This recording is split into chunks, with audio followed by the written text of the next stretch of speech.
A lot of good things are happening. It is holiday season. And on that note, I wanted to say something that I often point out this time of year that I think is amusing, and it's worth discussing, is that the American Christmas traditions, in a lot of ways, are pre-Christian. Now, does that mean they're bad? No. Let's talk about the origins of a lot of things that are considered to be American Christian tradition. Let's just talk about it, right? So, what do we do at Christmas time? Well, we dress up a pine tree, right? We put pine wreaths on our doors. We dress up pine trees, and we celebrate the coming around once a year of a man with a big white beard who brings presents and is mysterious. Now, folks, this predates Christianity. This is actually a German tradition, and that shouldn't be surprising. U.S. culture is very, very German. Folks, I don't know about you, but before I went to the first grade, I went to something called kindergarten. Kindergarten. Where do you think kindergarten came from? It is a German word. Folks, one of the most popular foods that is associated with the United States is called a hot dog. What was a hot dog called before World War I? It was called a Frankfurter. It was a Frankfurt sausage, right? And when I'm not eating a very popular American food called a hot dog, I'm eating another food called a hamburger. And what is a hamburger? Where is it named after ham? Are there ham in hamburgers? No, they're not. This was a sandwich that originated in Hamburg, Germany. The hamburger. So, hamburgers, Frankfurters, coleslaw. America is a very, very German-influenced country. I believe the most common last name among Americans, the most common surname is Miller. Miller is an anglicized version of the last name Muller, a very common German last name, Muller. And this is a very German country, very German country. I mean, among white Americans, the biggest ethnic group is German Americans. And trust me, I grew up in Ohio, in a small town in Ohio, and a lot of the people I grew up around were Mennonites, and, I grew up in a little town in Ohio, Orville, and Orville is famous for being the home of Smucker's jelly. I remember my first grade teacher was named Mrs. Wenger. My second grade teacher was named Mrs. Schumacher. My fourth grade teacher was named Mr. Hurst. My fifth grade teacher was named Miss Hines, right? My sixth grade teacher was named Miss Prizing. Yes, we live in a very, very, very German country. The United States is quite German. And not surprisingly, our Christmas traditions are also quite German. But they predate Christianity, right? Prior to the Roman Empire converting to Christianity, when the Roman Empire was not yet Christian, prior to the conversion of Constantine, prior to Justin the Apostate, who unconverted the Roman Empire to Christianity. After the Roman Empire became fully Christian, the Germans, who were living under the Roman Empire, they converted to Christianity. But prior to that, they were pagans, and they worshipped a god called Odin. Odin. And Christianity, when it adopted the Christmas holiday, was very much adopting the Odinist traditions of Germany. For example, right? Christmas, American Christmas is very, very, very Odinist. So let me tell you about Odin. Odin is the god of valor. He is the king of the gods in the Germanic pagan tradition. And if you've ever read Lord of the Rings, actually in Lord of the Rings, Gandalf is admired, and is actually modeled on Odin. Odin is a mysterious man with a big white beard who comes around unannounced, right? He never announces that he's coming. He just kind of shows up, right? Door drama shows the obvious. We can't agree on Medicare for all. We're screwed. I agree. Odin Odin shows up in wintertime to rejuvenate the earth. In wintertime, it's freezing cold, and everything is dying, right? The trees are dying, the flowers are dying, it's freezing cold. And Odin shows up on the winter solstice, Yuletide. He shows up, he comes down from Valhalla or wherever the hell he is. And he shows up with his big long staff and his big long beard to breathe life back into the earth. That's what Odin does. And in order to celebrate Odin's return, the ancient Germans and Norsemen would decorate their homes with wreaths of pine. Why? Because pine stays green all year round. So pine is proof that the coldness of winter is not permanent, that the coldness of winter can end. Because look, there is one tree, the pine tree, that stays green all year round. So even in the depths of winter, when everything is dying, when all the trees have no leaves, the pine tree is still green. The pine tree, the green of the pine tree, is the proof that life is eternal. What do? We take the pine branches and we put them in a circle. In a circle. Why do we put them in a circle? Because the seasons are rotating and winter will end. Winter is not the end.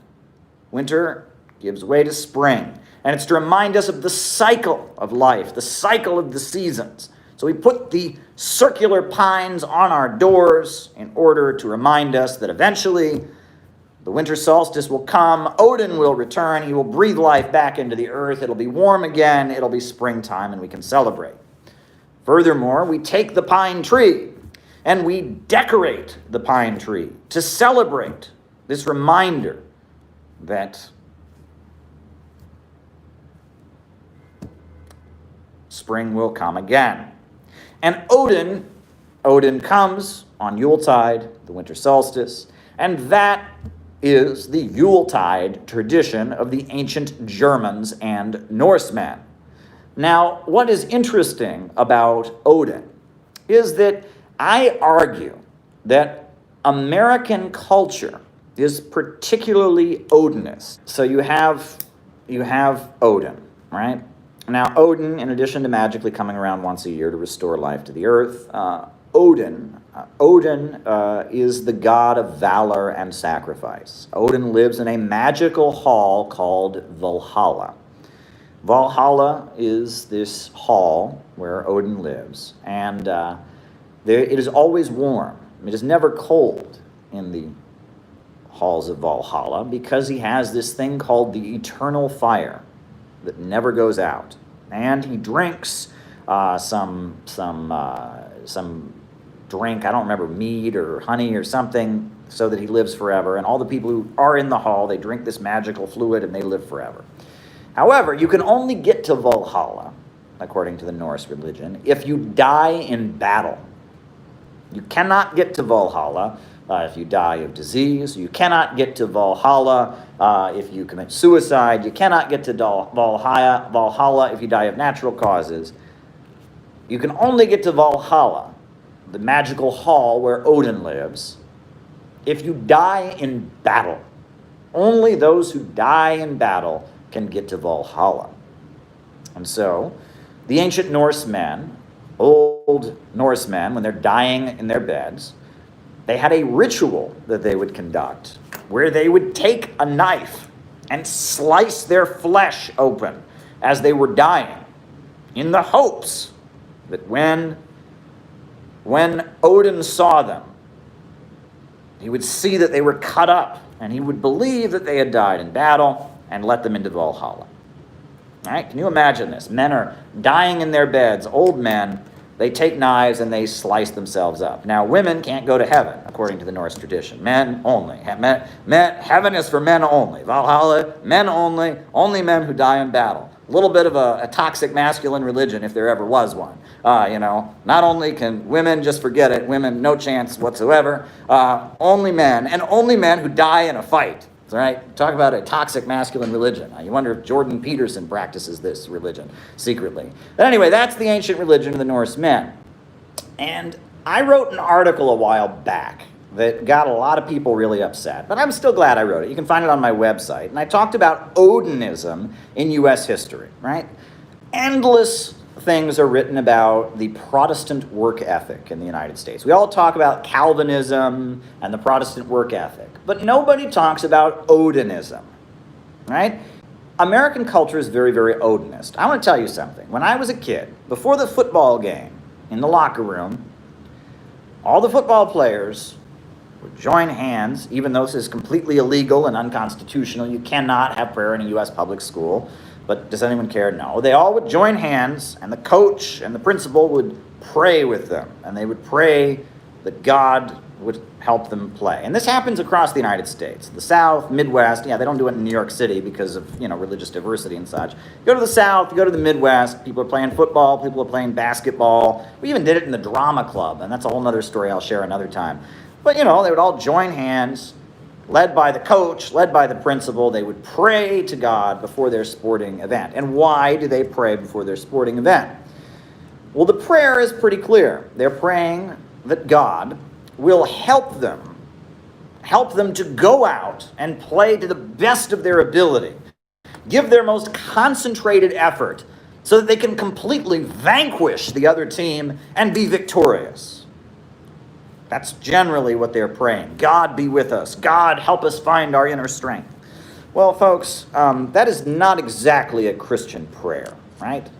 Jesus Christ said, "The last shall be first, and the first shall be last." Jesus Christ said that if your brother is without a coat and you have two coats, you give him a coat. Jesus Christ, there's not many passages in the Bible where Jesus Christ is saying to his followers, "Go out and vanquish other people and strike them down, and I shall help you find the strength within your soul." Not really big in the Christian Gospels.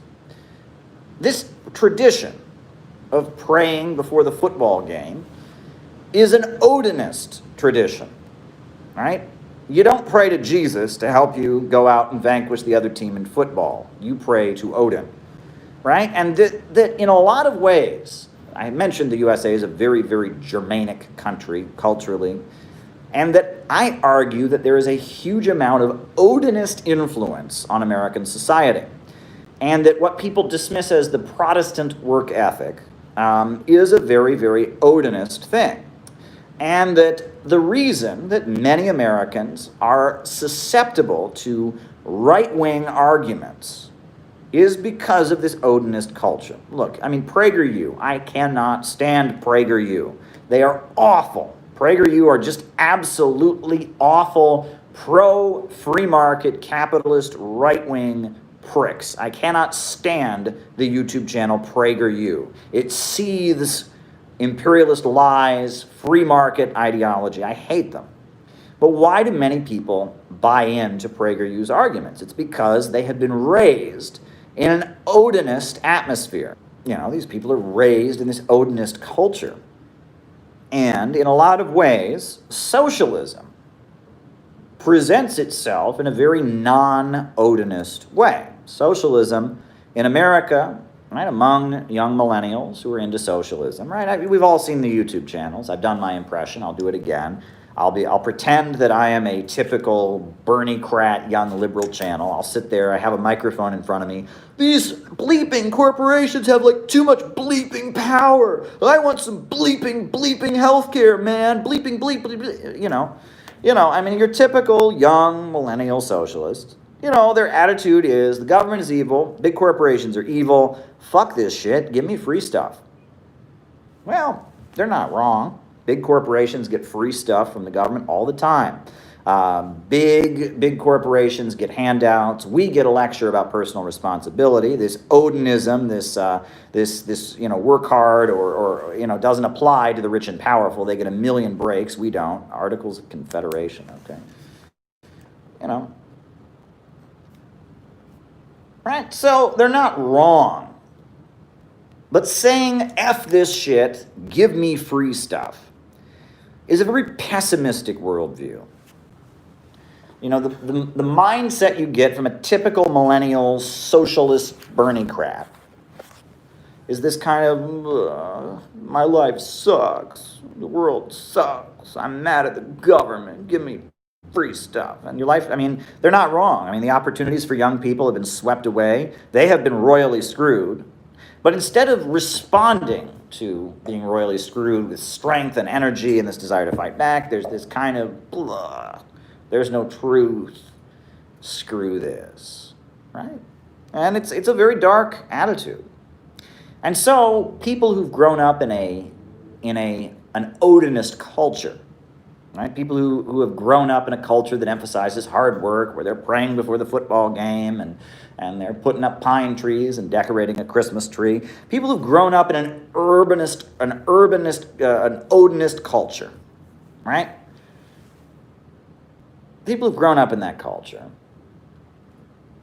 they look at young socialists and they say, "Oh, I don't like you. You just want everything handed to you for free by the government. You're lazy and all of that. I don't like you. I don't like your pessimism about the world. I want to wake up and feel good. I want to wake up and feel motivated to go out and work hard for my family. I want to get ahead. And you look like a depressed, non-optimistic person." But this isn't always the vibe that socialism has given off. If you look throughout the history of the socialist movement in the United States, socialism has given off very different vibes throughout U.S. history. One of my favorite writers, if not my favorite writer, she may be my favorite writer, but she's up there. She's up there with William Z. Foster. One of my favorite writers is Anna Louise Strong. And folks know Anna Louise Strong. She was an American socialist. She went around exposing the horrors of child labor. Her father was a minister from Ohio, and she exposed the horrors of child labor, ended up joining the Socialist Party, getting elected to the City Council of Seattle on a platform of helping children. She opposed World War I and was kicked off the school board and led a general strike in Seattle in 1919, eventually moved to the Soviet Union and wrote about the amazing achievements that were taking place there, met Mao, interviewed Mao, just an amazing American, Anna Louise Strong. Well, Anna Louise Strong, right, if you read her writing, it gives off a very different tone. Anna Louise Strong is not saying, "Fuck this shit, give me free stuff."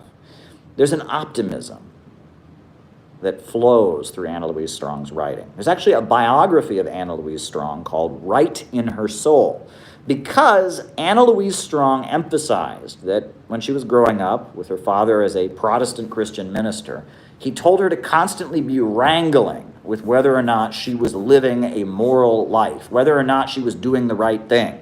And in order to effectively wrangle with that, she should constantly be asking herself, am I right in my soul? Right? And that's why there's a biography of Anna Louise Strong called Right in Her Soul. This is a concept, and it was her drive to be right in her soul that made her stand up and campaign against child labor. It was her drive to be right in her soul that made her, oppose World War I and almost go to prison and get kicked off the Seattle School Board. It was her drive to be right in her soul that had her move to the Soviet Union and move to China and become a communist. Right? So Anna Louise Strong, there's optimism that flows through all of her work. And Anna Louise Strong considers her writing, despite the fact that she's a communist, she's an admirer of Stalin, she's an admirer of Mao, she writes that she considers herself to be a true American. She writes that she identifies with the American spirit. You read it, she argues that communism is the real incarnation of that American optimism, that American drive to go out and create things and build something beautiful. That comes across in Anna Louise Strong's writings. And William Z. Foster makes very similar arguments, and Huey Newton makes very similar arguments about the Black Panther Party. The motivation behind revolutionary activism is not this pessimistic, the world sucks. No, it is this aspiration to go out and fight, to build an entirely new world. And you talk about Stalin's 5-year plans, where the whole population was mobilized to go out and build a whole new country. You talk about what's going on in China right now and how the Belt and Road is bringing railroads and electricity and all kinds of modern development to countries all over the world in Central Asia and Africa. And that socialism has a very hard-working, optimistic edge to it. Socialism says that capitalism is a system where greed and the profits of bankers and billionaires is holding back human progress. But if we can get rid of profits being in command, if the working class can take control of the banks, factories, and industries, if we can plan the economy rationally, human reason, human progress, and human development can soar to even greater heights. Socialism is a fundamentally optimistic ideology that says we can get beyond the horrors of the present world of capitalism by applying science to the economy, by having state central planning, by eliminating the anarchy of production. We can get to a society with a far better living standard. We can eliminate poverty. We can eliminate hunger. We can eliminate scarcity. We can eliminate unemployment. We can build new roads. We can raise the level of productivity. Socialism is about getting rid of the stupidity of having all the major banks, factories, and industries operated by some capitalist who just wants to make a profit. It's about putting human reason and the educated minds of society. It's putting the needs of the people and society overall in charge of the economy. That's what socialism is. And it's a very, very optimistic ideology. Now, what other people are advocating, they think is socialism, this fuck this shit, give me free stuff, is certainly not optimistic. But the vision of Anna Louise Strong, the vision of the Black Panthers, the vision of William Z. Foster and Gus Hall and the people who built the Communist Party, the vision of the people who built the Black Panther Party, the vision of the new communist movement of the 1970s, workers who went out and tried to build a communist organization in the aftermath of the 1960s, the vision of Fidel Castro, the vision of Mao in China, the vision of the Russian Revolution and the Soviet Union, the vision of Bolivarianism, the vision of Ba'athist Arab socialism, the vision of the Islamic Revolution of Iran, the vision of the anti-capitalist and anti-imperialist revolutions that have happened before is not a pessimistic, dark, hopeless vision. It's a very optimistic vision. And if socialism in the United States could adjust, if socialism in the United States could change and could become an optimistic ideology that tapped in to the American drive for innovation and creativity, the drive for hard work, the drive to build a better future for your children and for your family, the drive to make a great contribution to the human species, the drive to advance human progress and technology. If socialism could stop being pessimistic, but instead adopt an aspect of this Odinism in American history, this motor-mindedness that seems to define us. If socialism could adopt some of the American entrepreneurial spirit, I am convinced it would be unstoppable. It would be unstoppable. It would shake this country like never shaken before. New people would be brought in. Millions of people would awaken and join the revolutionary movement. I am convinced that if the tone of socialism could change, if socialism could be optimistic, if socialism could be about unleashing people to make great sacrifices, right? If people could understand socialism as a way to make them heroic and powerful, it could be very, very, very, very powerful, and ultimately, it would be an unstoppable movement.